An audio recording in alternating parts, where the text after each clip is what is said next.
Assalamualaikum warahmatullahi wabarakatuh. Anak-anak semuanya, pada pertemuan kali ini kita akan membahas masalah efek Doppler. Nanti kita akan membahas cara mudah menentukan tanda plus atau min pada efek Doppler. Efek Doppler itu adalah gejala perubahan frekuensi bunyi yang diterima oleh pendengar akibat perubahan posisi sumber bunyi atau pendengar. Pada video berikut ada tampilan mobil balap. Anak-anak bisa membandingkan bagaimana frekuensi bunyi mesin mobil ketika mendekati pengamat, bandingkan dengan frekuensi bunyi mesin mobil ketika menjauhi pengamat.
Dari pengamatan, tampak saat mobil mendekati pengamat, frekuensi suaranya semakin tinggi.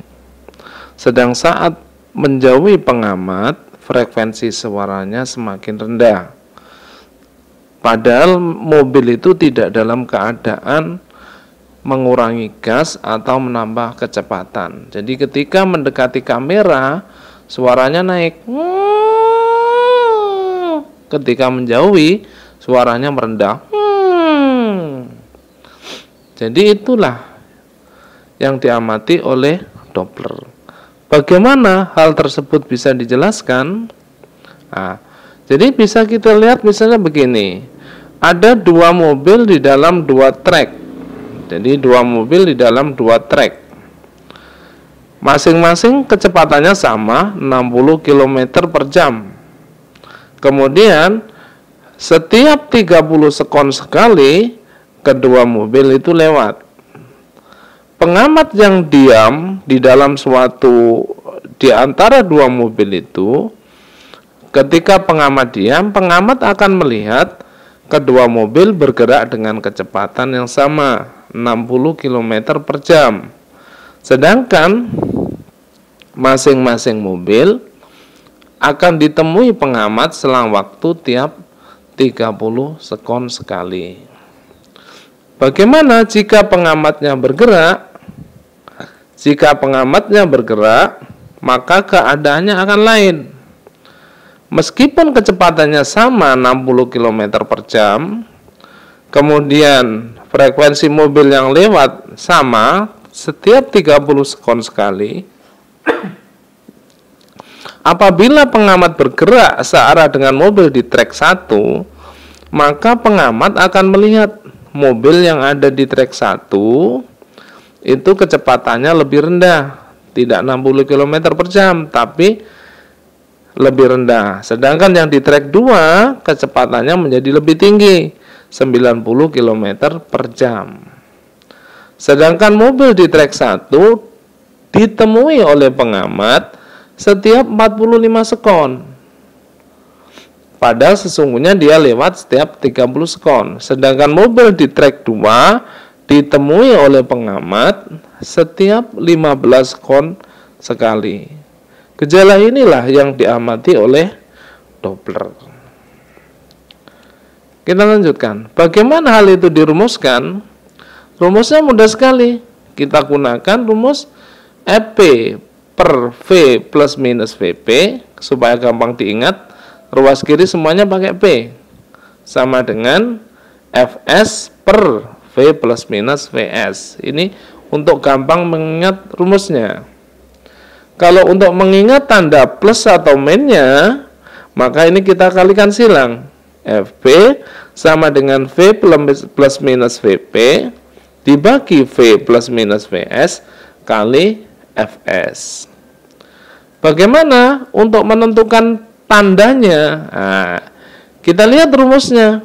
Pembilangnya adalah Vp, penyebutnya adalah Vs. Jadi kita hanya konsentrasi pada dua besaran ini. Jadi kita buat suatu bagan, pembilangnya Vp, penyebutnya Vs. Nah, ini ada dua panah yang saling mendekati. Dua panah yang saling mendekati. Jadi kalau arahnya semakin kecil, ini saling mendekati. Maka tandanya kalau saling mendekati, Vp positif, Vp mendekat positif, Vs mendekat negatif. Bagaimana kalau menjauhi? Kita buat panah yang menjauhi seperti ini. Maka pada saat menjauhi, Vp-nya negatif, Vs-nya adalah positif. Gampang saja secara diagonal, plus min atau plus min plus, plus min plus, gitu aja. Sekarang besaran-besaran yang ada bisa kita lihat keterangannya. Fp adalah frekuensi yang diterima pendengar. Kemudian Vs frekuensi dari sumber bunyi. Masing-masing satuannya sama, adalah hertz. Vs-nya adalah kecepatan gerak sumber bunyi. Vp kecepatan gerak pendengar. Sedangkan V kecepatan bunyi di udara. Masing-masing satuannya sama, adalah meter per sekon. Terima kasih anak-anak. Nanti pada video-video selanjutnya jangan lupa subscribe. Assalamualaikum warahmatullahi wabarakatuh.